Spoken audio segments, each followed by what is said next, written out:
ሳናውቃቸው በየቀኑ የምንመገባቸው 10 ገዳይ ምግቦችና መጠጦች። እንኳን ወደ ግሪሳ በሰላም መጣችሁ። በየቀኑ የምንመገበው ምግብ ለጤናችን ጉልበት እንደሚሰጠን እናውቃለን።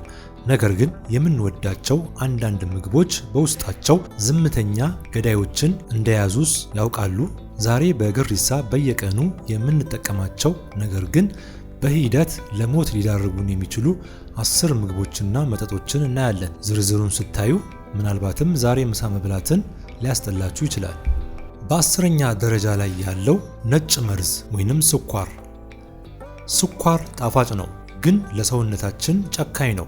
ከመጠን በላይ ስኳር መውሰድ ለልብ በሽታ፣ ለስኳር ህመምና ለከፍተኛ ውፍረት ይዳርጋል። የሚያስፈራው ግን ስኳር በሁሉም ነገር ውስጥ መኖሩ ነው። በኬክ ውስጥ ብቻ ሳይሆን በዳቦ፣ በሾርባ እና በታሸጉ ምግቦች ውስጥ ሳይቀር ተደብቆ ይገኛል። ስኳር የሰውነትን በሽታ የመከላከል አቅም በማዳከም ለካንሰር ሴሎች መራባት ምቹ ሁኔታን ይፈጥራል። 9ኛ ጨው። ጨው ለጣዕም ነው ይባላል። ነገር ግን ጨው የደም ግፊትን በመጨመር ረገድ ቀዳሚውን ስፍራ ይይዛል። ከፍተኛ የደም ግፊት ደግሞ የልብ ድካምና የስትሮክ ዋነኛው መንስኤ ነው። እኛ በምግብ ላይ የምንጨምረው ጨው ብቻ ሳይሆን በቺፕስ እና በተለያዩ ጥብስ ምግቦች ውስጥ ያለው ጨው ሳናውቀው የደም ስሮቻችንን እያጠበበ ይገለናል። 8ኛ የኃይል ሰጪ መጠጦች።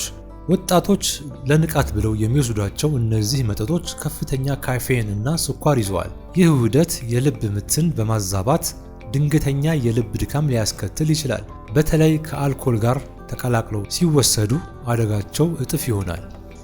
7ኛ ለስላሳ መጠጦች። ለመሆኑ አንድ ኩባያ ለስላሳ መጠጥ ውስጥ እስከ 10 ማንኪያ ስኳር ሊኖር እንደሚችል ያውቃሉን?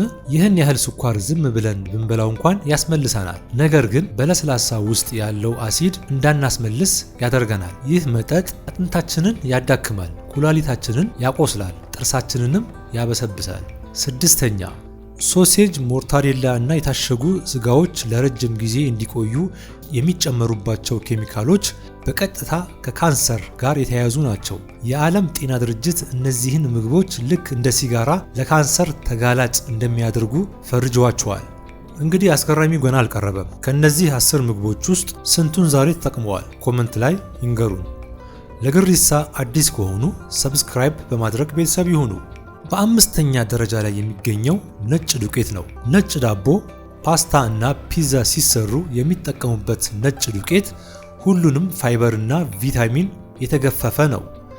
ይህ ምግብ ወደ ሰውነታችን ሲገባ በፍጥነት ወደ ስኳርነት ስለሚቀየር የደም ስኳራችንን ያናውጠዋል። ለረጅም ጊዜ ሲጠቀሙት ለቆሽት መታወክ እና ለከፍተኛ የሆድ ድርቀት ይዳርጋል። 4ኛ ደረጃ ማርጋሪን እና ትራንስፋት። ለዳቦ መቀበያ ወይም ለምግብ መስሪያ የምንጠቀማቸው አንዳንድ ቅቤ መሳይ ቅባቶች ትራንስፋት ይዘዋል። ይህ ቅባት በደም ስሮቻችን ውስጥ ተከማችቶ ደም ወደ ልብ እንዳይፈስ ያግዳል። ይህ ደግሞ በድንገት መንገድ ላይ ሊያስቀረን የሚችል የልብ ድካም ያመጣል። በቁጥር 3 ላይ የሚገኘው ሰው ሰራሽ ማጣፈጫዎች። ከስኳር ነፃ በሚሉ መጠጦች ውስጥ የሚጨመሩት አፓርታሜ ያሉ ኬሚካሎች ለራስ ምታት፣ ለጭንቀትና ለአእምሮ እጢ መንስኤ ሊሆኑ እንደሚችሉ ጥናቶች ይጠቁማሉ። ተፈጥሯዊ ያልሆነ ነገሩ ሁሉ ለሰውነታችን ባዕድ ነው። 2ኛ ጥሬ ስጋ። ይህ ለኛ ለኢትዮጵያውያን ከባድ ሊሆን ይችላል። ጥሬ ስጋ መብላት ለተለያዩ ጥገኛ ትላትሎች እንደነ ታኒያ እና ለባክቴሪያዎች እንደ ሳልሞኔላ ያጋልጣል።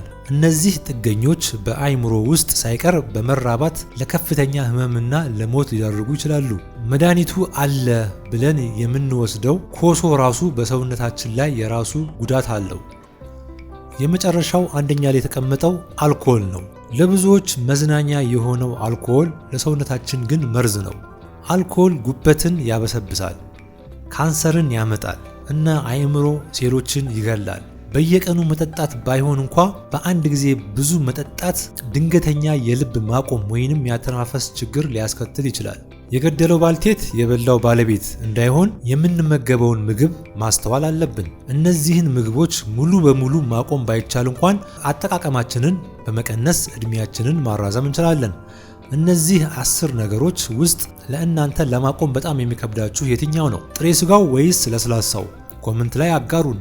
ስለተከታተላችሁን እናመሰግናለን። በሚቀጥለው ቪዲዮ እስክንገናኝ ቸር ሰንብቱ።